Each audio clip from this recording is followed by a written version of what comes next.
नमस्कार, मी Monika स्मितू and रिदूची mamma या YouTube चॅनलमध्ये तुम्हा सर्वांचे अगदी मनापासून स्वागत करत आहे. तर माझ्या ताईंना ना माझे रुटीनचे जे व्लॉग आहेत ते खूप आवडतात. म्हणजे त्याच्यामध्ये ना मला छान असा प्रतिसाद मिळतो. वॉच टाईमवरून मला कळते की जरी व्ह्यूज जरी कमी असेल पण ना त्या फुल वॉच करतात. तर सगळ्यांचे खूप खूप आभारी आणि सगळ्यांना मनापासून म्हणजे जेवढं आभार व्यक्त करता येईल तेवढं कमीच. इतका छान मला प्रतिसाद मिळत आहे. या आठवड्यातनं खूप छान माझं वॉच टाईम जो आहे तो खूप छान झालेला आहे. तर सगळ्यांना मनापासून थँक्यू. आणि इथे मी आता स्मित वगैरे स्कूलमध्ये गेला, त्याचं सगळं काही झालं, रिधूला झोपवून दिलं. ॲक्च्युली जर घरी नसेल ना तर माझा अर्धा ते पाऊण तास हा डिले होतो. त्याच्यामुळे आता इथे वाजलेले आहे 9च्या ठिकाणी 9:30 पावणे 10चा हा टायमिंग आहे. तर आत्ता मी घेतलेला आहे घरातलं कामं आवरायसाठी, कारण स्मितू गेला 8:30ला की मग थोडंफार असते मलाही 10-5 मिनटं बसायला पाहिजे. कारण आपण सकाळपासून धावपळ करत असतो आणि मग 5-10 मिनटं बसलं की आपल्यालाही समोरचे जे काही कामं आहे आपले रुटीनचे ते करायला थोडीशी स्फूर्ती येते. त्याच्यामुळे मग मी 5 ते 10 मिनटं स्वतःसाठी घेतेच. आणि ते झालं की मग रिधूला आवरते, कारण रिधूचं पण खाणं पिणं असतेच त्याला आणि थोडंसं ताप वगैरे आहे, म्हणजे असल्यासारखं आहे त्या वातावरण चेंज असल्यामुळे. म्हणून मग त्याला ह्या टायमाला मी झोपवत तर नाही, शक्यतो या टायमाला मी झोपवून देत नाही, कारण मग दुपारी खूप त्रास देतो दिवसभर. म्हणून या टायमाला आता त्याची झोप मोडच केली आहे. पण आता त्याला थोडंसं बरं नाही म्हणून त्याला झोपवून दिलं. आणि हे नसले की मी जवळजवळ असंच करत असते. हा लवकर उठून जाते आणि मग या टायमाला झोपवते. मग स्मितू आला की मग परत 2-2:30 वाजता तो डबल झोपतो. असं त्याचं ठेवलेलं आहे. तर इथे बघा, जेवढं काही आपल्याला ॲडजस्ट करता येईल ना तेवढं मी ॲडजस्ट करते. तर इथे ना छान असं शेगडी ज्या आहेत त्या सगळ्या घासून घेते. घासल्याशिवाय मला पसंत येत नाही आणि बाहेर मी नेत नाही, कारण मग इथल्या इथे जर गॅसचं सगळं काही ओके झालं की व्यवस्थित वाटते, नाही तर अर्धवट कामं टाकून आपले अर्धवट असल्यासारखं दिसते ते पण. आणि इथे बघा आता गॅसवर किती छान शेगड्या बसल्या, त्याच्यावर सामान पण बसून जाते. त्याच्यामुळे मी भांड्यामध्ये काढत नाही, इथल्या इथे क्लीन करून घेते बकेटीमध्ये. आणि त्यात ती सवय ना अशी लागून गेली आहे, तीच सवय. त्यानंतर लगेचच फ्रीजवरचंही पुसपास करते आणि ओट्याच्या जो कोंट्यामध्ये जे काही सामान ठेवलेलं आहे ना मी, ते पण सगळं काही ओल्या कपड्याने पुसून घेते. इथे ना लिक्विड वापरते ना, ते लिक्विडचं पाण्यामुळे ना कपडा जो आहे तो एकदम छान होतो आणि कपडा फिरवल्याबरोबरच तिथलं तेलकट वगैरे सगळं काही निघून जाते. त्याच्यामुळे ना छान वाटते, एकदम क्लीन क्लीन दिसते आणि जेवढा आपण हात फिरवला तेवढं छानच दिसते. स्वच्छता ही कायम करायला पाहिजे. आता प्रत्येकीचं रुटीन हे वेगळं असते, तर आपल्याला जे जे काही रुटीन प्रसन्न वाटते त्या रुटीननुसार करायला पाहिजे. प्रत्येकीचं असं असते की क्लिनिंग वगैरे करायची आणि नंतर मग स्वयंपाक वगैरे. पण मला असं आहे की पटापट स्वयंपाक आवरून घ्यायचा आणि नंतर मग घरातले क्लिनिंगचे कामं करायचे, म्हणजे घर जे आहे ना दिवसभर टकाटक दिसते. खूप छान वाटते मनाला आणि घरसुद्धा प्रसन्न राहते.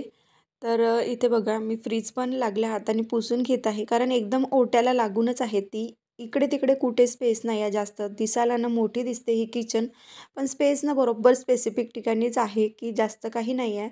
आणि त्याच्यामुळे इथेच मला फ्रीज ॲडजस्ट करावी लागली. इकडे ठेवली असते ना आरोच्या खाली होती पहिले, पण तिथे थोडासा प्रॉब्लेम येत होता, जे की हवा जे आहे ना ते वेळ बरोबर येत नव्हती. त्याच्यामुळे मग आणि ओट्याच्या वर पण खिडकी नाही आहे, म्हणून मग इकडे मी फ्रीज केली जेव्हा आरो लावून घेतला तेव्हा. त्याच्यामुळे ना खूप छान वाटते. आता थोडंसं ना स्पेस जास्त दिसायला लागलेला आहे. तर ना माझी ओट्याची जी काही आहे सगळी क्लिनिंग झाली. त्याच्यानंतर आली मी हॉलमध्ये. हॉलमध्ये आपला खूप असा पसारा राहतच नाही.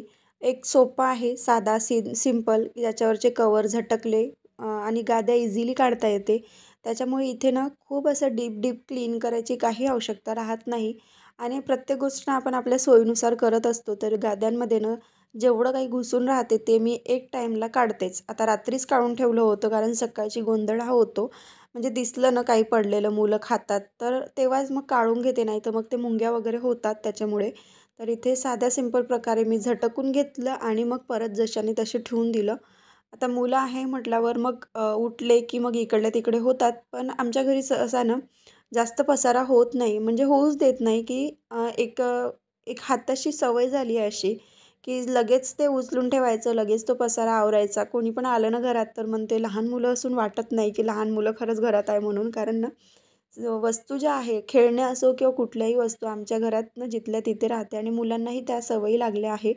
तर इथे बघा एक हात माझा त्या रॅकमध्ये जातेच जिथे मुलांचे पुस्तकं असते, मुलांचे म्हणजे स्मितूचेच.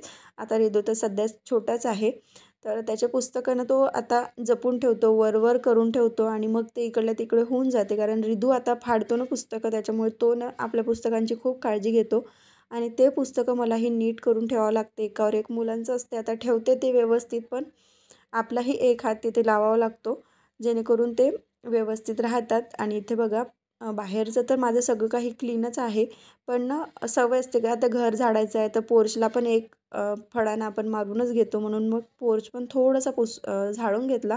कारण झाडलं की व्यवस्थित दिसते. जेवढं आपण वरच्यावर करू ना तेवढं आपलं घर जे आहे ते प्रसन्न राहतेच. तर इथे ना आता उलट्या दिशेने मी झाडत आहे, कारण खूप वेळ झाला होता, 10:30 वाजून गेले होते. आणि झाडता झाडताच रिदू पण 2 वेळा उठला. त्याला पाळण्यात हलवलं, पण त्याला ना थोडं बरं नाही आहे. त्याच्यामुळे तो ना आता जास्त असा मम्मीला चिपकूनवालं असते ना मुलांना बरं नसलं की, तशा टाईप करत आहे. त्याच्यामुळे ना आता झाडताच तो उठला, पण मी कसंबसं ते बाहेरपर्यंत झाडून घेतलं आणि मग त्याला घेतलं आणि त्याच्यानंतर माझ्याकडून काही शूट करता आलं नाही. मग रात्री तुम्हाला अपडेट दिली आहे. व्लॉग कंटिन्यू करा म्हणजे तुम्हाला कळेल की ती अपडेट काय आहे, कशाबद्दल आहे ती. तर इथे बघा मला कितीही गडबड असली ना तरी सवय आहे डब्बे हलवून ते झाडायचं. कारण आपण तिथं उभं राहून सगळं ओट्यावरचं करतोच, भाजीचं कापकूप करणं, कणिक भिजवणं, ह्या गोष्टी मग तिथे सांडूबळ होतात.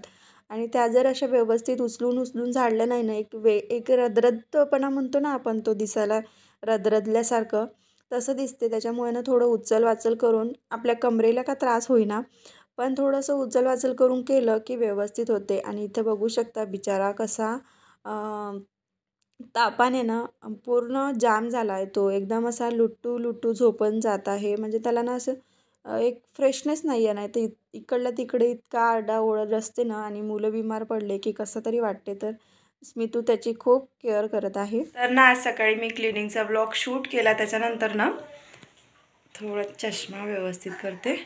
त्याच्यानंतर ना हा बघा रिदू तिच्या तिथं झोपत आहे, उठत आहे, झोपत आहे, उठत आहे, पण ना असा एकदम त्रास नाही देत आहे तो. पण त्याला ना पूर्ण लूज मोशनसारखं झालं, म्हणजे वॉमिटिंग वगैरे होत आहे आणि पोट साफ नाही होत आहे अशासारखं ना त्याला थोडासा त्रास होत आहे असं गॅसेसचा वगैरे.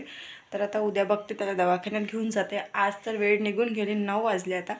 आणि आत्ता थोडासा ना मसाले भात बनवायला टाकला, होतं ड्युटीवरच आहे. तर इथेच मी व्हिडिओचा पण एंड करते. आजचा ब्लॉग हा थोडासा शॉर्ट आहे, म्हणजे सकाळी सगळं काही व्यवस्थित होतं आणि मुलांचं असतेच. आता काल एवढा पाऊस आला ना, त्या पावसामुळे वेदर सगळं चेंज झालं, त्याच्यामुळे ना अचानक तब्येत खराब झाली आहे. त्यालाही त्रास आणि हा जो आहे ना स्मितू, यालाही खोकल्याचा प्रॉब्लेम झाला. आता मुलांच्या तब्येतीवर ना अशा वातावरणाचा खूप जास्त परिणाम होते. तर आजचा ब्लॉग मी इथेच एंड करते. पुन्हा भेटू उद्याच्या छानशा अशा ब्लॉगसोबत. तोपर्यंत सर्वांना बाय बाय. श्री स्वामी समर्थ.